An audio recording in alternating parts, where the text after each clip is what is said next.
If you're having trouble with your Verizon router, or just want to start fresh, resetting your router to factory default settings might be the solution you need. In this video, we'll show you how to reset your Verizon Wi-Fi router. Let's get started.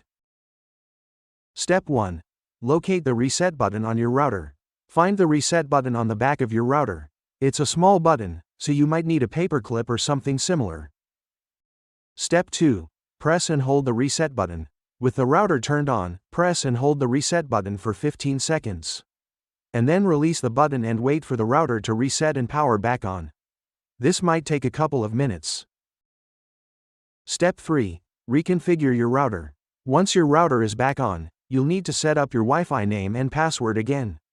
Make sure to update your devices to the new settings.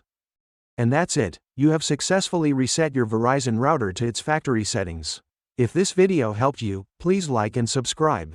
Thanks for watching.